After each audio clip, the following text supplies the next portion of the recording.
Assalamualaikum Sobat Islam. Nama Ustadz Abdul Somad atau biasa disebut UAS tak henti-hentinya menjadi banyak perbincangan.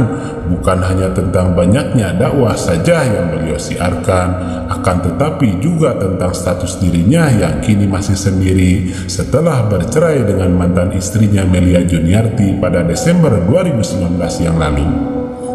Akan tetapi kini viral kembali, UAS dikabarkan akan segera menikah setelah ada calon yang disampaikan oleh Habib Kiai Assegaf baru-baru ini. Sementara UAS tak henti-hentinya dijodohkan dengan mualaf asal Korea Ayana Moon yang sempat viral beberapa waktu yang lalu ketika Ayana Moon memberikan buku kisah perjalanannya menjadi seorang mualaf ke UAS. Lantas seperti apa selanjutnya? Mari simak videonya sampai selesai agar tidak salah paham. Kini nama Ustadz Abdul Somad kembali membuat geger berita tentang dirinya. Baru-baru ini postingan video di akun Instagram miliknya tentang sahabatnya Habib Kiai Assegaf yang mengungkapkan bahwa saat ini beliau menyampaikan ungkapan perjodohan untuk Ustadz Abdul Somad yang telah bersiap untuk menikah. Seperti sudah kita tahu, Ustadz Abdul Somad resmi berstatus duda sejak Desember 2019 yang lalu. Ia telah bercerai dengan istrinya Melia Juniarti. Namun kekinian Ustadz Abdul Somad alias UAS disebut-sebut sedang mencari jodoh. Hal itu ia unggah di media sosial Instagram miliknya @ustadzabdulsomad_official. Pada video berdurasi singkat tersebut terlihat Ustadz Abdul Somad duduk bersama pendakwah Habib Kiai Assegaf. Mereka saling menyuapi atau memberikan makanan. Sambil menyantap makanan bersama, keakraban keduanya beralih ke topik seputar jodoh. Dilansir dari Hope ID, pendakwah Habib Kiai Assegaf tersebut bicara mengenai kedudukan UAS di mata umat. Dia menilai siapapun yang mencintai UAS, maka mereka mencintai ulama lainnya. Namun jika yang terjadi justru sebaliknya, maka mereka sama saja membenci ulama lainnya. Siapa yang mencintai beliau berarti mencintai kami para habaib. Siapa yang benci kepada beliau berarti benci juga kepada kami para habaib, ujar Habib Kiai Assegaf dikutip Minggu 7 Februari 2021. Siapa yang mencintai beliau, mencintai kami para habaib. Siapa yang benci sama beliau, berarti juga benci kepada kami para habaib. Tak lama setelahnya Habib Kiai kemudian bertutur betapa hebatnya sosok UAS di matanya. Selain memiliki keilmuan tinggi, kata dia, UAS juga memiliki kepribadian yang baik dan terpuji. Itulah mengapa melalui video tersebut dia berusaha mempromosikan UAS kepada perempuan lajang yang hendak mencari jodoh, namun syaratnya tidak mudah. Perempuan yang mau menjadi istri UAS harus berparas cantik, bersih, dan pandai membaca Al-Quran. Orang baik, ya, cuma mungkin bagi akhwat-akhwat ya yang mencari pasangan masa depan ya, tetapi syaratnya satu, harus cantik, kulit putih, hidung mancung, hafal Quran. Boleh daftar nanti sama saya ajukan. Menariknya saat Habib Kiai Assegaf menyampaikan syarat-syarat tersebut, UAS yang duduk di sampingnya hanya memberikan senyum. Banyak warganet yang menilai sosok berdarah Sumatera Utara itu sejatinya sedang menggelar sayembara. Sementara itu Ayana Moon tak henti-hentinya dijodohkan dengan UAS. Setelah saat itu Ayana Moon memberikan buku kisah perjalanannya menjadi seorang mualaf ke UAS. Dan sejak saat itu nama UAS selalu banyak dikaitkan dengan Ayana Moon lantaran video tersebut. Dan yang menarik bahwa Ayana Moon juga akan segera menikah setelah lulus S2 ini. Seperti dalam video dari Om Boy TV, bagaimana Ayana Moon akan siap menikah. Setelah S1 atau S2 saya mau menikah. Oh, setelah saya S3 sama suami. Oh gitu. Nah, ini yang penting ini. Ini informasi yang paling mutakhir, yang paling grace dari Ayana. Jadi Ayana akan menyelesaikan S1-nya di Malaysia dan mudah-mudahan setelah cuti ini mau diselesaikan, dan kemudian S2-nya di Inggris dan S3-nya dengan suami insya Allah. Udah jelas ya, ini bocoran yang sangat penting dan hanya dibilang kepada Om Boy loh ya. Jadi Ayana mau menyelesaikan S1-nya di Malaysia, mudah-mudahan setelah cuti ini yang mau diselesaikan, kemudian S2-nya di Inggris, nah S3-nya nanti dengan suami. Ya, insya Allah, amin. Insya Allah, Allahumma amin. Ayah namun sampai saat ini mengungkapkan belum ada calon untuk dirinya. Dan yang menarik adalah kriteria istri untuk UAS yang disampaikan oleh Habib Gais Assegaf hampir sama persis terdapat pada Ayah Namun, yaitu berparas cantik, bersih, dan juga pandai membaca Al-Quran. Mari kita doakan yang terbaik untuk UAS dan juga Ayah Namun yang sampai saat ini masih sama-sama sendiri. Semoga mendapatkan jodoh yang mereka dambakan. Lalu apakah mereka akan berjodoh? Kita tidak mengetahuinya, karena rahasia jodoh hanya berada di tangan Allah Subhanahu wa Ta'ala, dan semuanya tidak ada yang tidak mungkin kalau Allah sudah berkehendak. Mari selalu ambil yang baik dan tinggalkan yang kurang baik terkait berita dalam video ini, dan kita ambil saja hikmah kebaikan yang bisa kita petik pelajaran.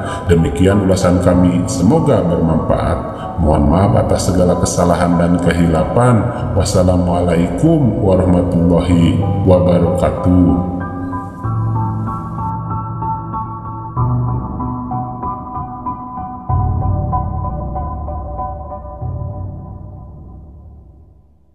Terima kasih sudah mengklik video ini. Jangan lupa dukung terus channel Termometer Islam dengan cara subscribe dan aktifkan lonceng notifikasi, agar tidak ketinggalan video terbaru dari kami. Selamat menonton, semoga bermanfaat. Beberapa minggu terakhir ini, isu yang beredar itu tidak ada lain, relevan sekali dengan apa yang dibaca imam tadi. Walan tardo ankal yahud wala nasro hatta tattabi'a millatahum. Saya berulang-ulang berdakwah di mana-mana di seluruh Indonesia, selalu mengatakan, dari awal saya memeluk Islam sudah saya katakan, pertarungan abadi antara hak dan batil bukan terjadi pada zaman Nabi kita Muhammad SAW, tetapi pertarungan abadi sudah terjadi ketika Allah menetapkan kebenaran di muka bumi ini, mengutus para nabi. Saat itu pula terjadi pergulatan antara hak dan batil. Jadi ini tidak akan berakhir kecuali kiamat. Liga-liga Arab, Suriah, Irak, bahkan negara-negara Afrika yang berbasis Islam sudah porak-poranda. Satu lagi sasaran yang paling empuk. Kalau ini sudah hancur, benar kata Nabi SAW, Islam itu tinggal nama. Dikenal oleh dunia, Muslim terbesar di dunia adalah Indonesia. Bahkan Muslim terbaik di dunia adalah Indonesia. Yang menghancurkannya betul dalam buku Muhammad Abduh, Al-Islamu mahjubun bil muslimin. Islam dirusak oleh orang Islam sendiri. Kafir ini tidak pernah di depan, kafir ini di belakang layar. Karena dari zaman dulu sampai sekarang kafir sudah berpikir. Dan dalam catatan sejarah, orang-orang kafir tidak pernah menang melawan Islam, baik dalam pertempuran fisik, perang, maupun dalam perdebatan pergulatan argumen sains. Kafir nggak pernah menang. Lalu bagaimana caranya supaya Islam ini hancur? Pakai orang Islam untuk menghancurkan Islam. Makanya di Al-Quran ada dua makhluk yang bahaya. Allah perintahkan kepada Nabi kita Muhammad SAW, ya ayuhan nabiyyu jahidil kufara wal munafikin wahlus alaihim wa mamatu jahanamu wa bi'sal masir. Wahai Muhammad, wahai Nabi, perangilah orang-orang wal munafikin. Wal munafikin itu golongan makhluk manusia yang mengaku beragama Islam. Mengaku hanya di mulut, tapi dalam perbuatan dia pengkhianat. Dia suka bahkan secara terang-terangan menjatuhkan, menjustis, bahkan membunuh saudara Muslim. Kadangkala saya kalau masuk masjid ada orang yang muka ekstrim sama saya karena menganggap ini kan dari kafir, jadi kita tunjukkan. Percuma kau tunjukkan begitu. Di sana kau kalau mau begitu tunjukkan kepada Wiranto. Nah, itu salah. Kalau sama Ustadz Yahya salah. Sama dengan ente kasih muka sama Umar bin Khattab begitu. Loh, kita ini kan dikepung sekarang. Ceramah Kiai Haji Nurdin MZ 15 tahun lalu terbukti sekarang. Kata beliau, kita ini bagaikan buih di lautan, banyak tetapi tidak berdaya, dikepung dari segala arah. Satu kelebihan Presiden kita Joko Widodo ini, satu, setiap kali ada korban yang mati dari umat Islam, kelebihannya beliau nggak pernah ucapkan bela sungkawa. Itu dilupakan oleh media, tapi Yahya Walodi tak lupa. Saya tak pernah lupa. Kelebihan beliau itu. Tapi kalau jembatan di Taiwan putus dan ada TKI yang meninggal mati, wah, muncul Menteri Luar Negeri Retno. Di Wamena yang lari, yang dicincang, yang ditombak, yang dipanah, nggak ada komentar. Ini bagus juga di rezim Jokowi ini kan muncul mana yang emas, mana yang imitasi, mana yang Muslim, mana yang munafik. Kita bicara di dalam dulu. Kalau kami yang dari kafir masuk Islam dijamin 1000% tidak akan goyah konsep keimanan yang kami miliki. Karena kami ini dari sudut pandang antropologi budaya, apalagi saya orang Manado, sulit sekali untuk mendapat petunjuk memeluk Islam. Berat. Tapi karena sifat orang Manado itu Europe style, gaya mereka itu gaya Eropa, cara hidup mereka itu hura-hura, cara hidup mereka itu jauh dari kebangkitan, kemenangan hidup di akhirat. Makanya kalau ada yang masuk Islam, saudaranya nggak peduli. Contoh Angelina Sondak, itu bapaknya profesor, rektor Universitas Samratulangi, Unsrat Manado. Nggak peduli Angie masuk penjara dan beragama Islam, tapi dibully oleh kafir. Wah, itu karena kau menyangkal Yesus. Iya kan? Karena kau menyangkal Yesus, kau mendapat musibah. Allahu Akbar. Menyangkal atau tidak menyangkal, yang namanya musibah itu selalu menyertai manusia dimanapun berada. Yang pasti hanyalah satu, kematian. Jadi sulit bagi kami untuk menembus gerbang hidayah itu. Berat.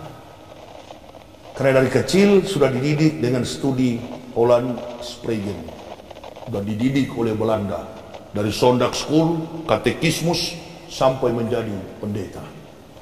Benteng yang begitu kuat dalam kekafiran, sulit dirobohkan. Lalu orang tanya, apa alasan saya masuk Islam?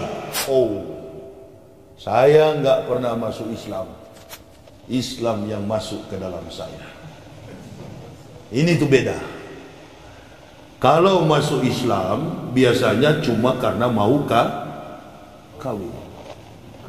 Kalau orang masuk Islam biasanya cuma ikut-ikutan. Itu masuk Islam. Asal sudah ketemu dengan apa yang ia niatkan, sudah boleh keluar lagi.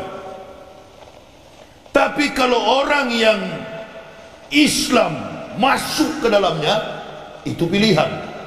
Pilihan dari siapa? Allah.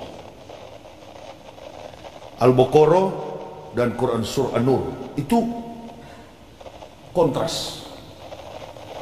Di Al-Baqarah bilang begini, innal ladzina kafaru sawa'un 'alaihim a ansartahum am lam tunshirhum la yu'minun. Saya jadi hati-hati bicara karena sound system.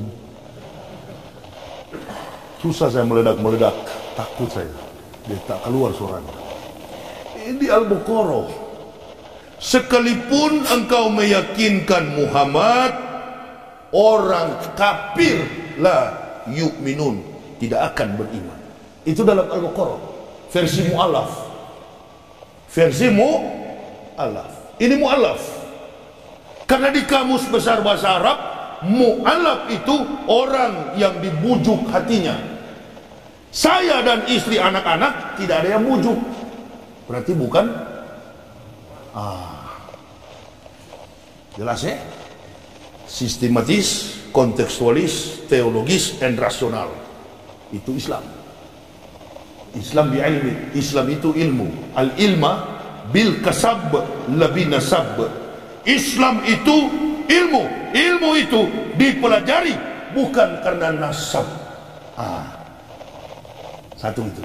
Jadi tidak jadi ukuran. Antum duluan Muslim dibanding Yahya Waloni, belum jadi ukuran. Bukan jadi ukuran. Ukurannya di mana? Bangunan Masjid Siti Aisyah ini kuat, saya yakin 1000%, karena pondasinya kuat. Amantu billahi wa bima qala Allah Ta'ala, amantu bi rasuli wa bima qala Rasulillahi sallallahu alaihi wasallam. Amantu billah, beriman kepada Allah, wa bima qala Allah Ta'ala, dan mengamalkan apa yang diperintahkan oleh Allah. Makanya ada sistematika ketika orang beriman mengucapkan dua kalimat syahadat, asyhadu an la ilaha illallah wa asyhadu anna Muhammadar Rasulullah. Tidak hanya beriman kepada Allah, tetapi dia juga beriman kepada Nabi Muhammad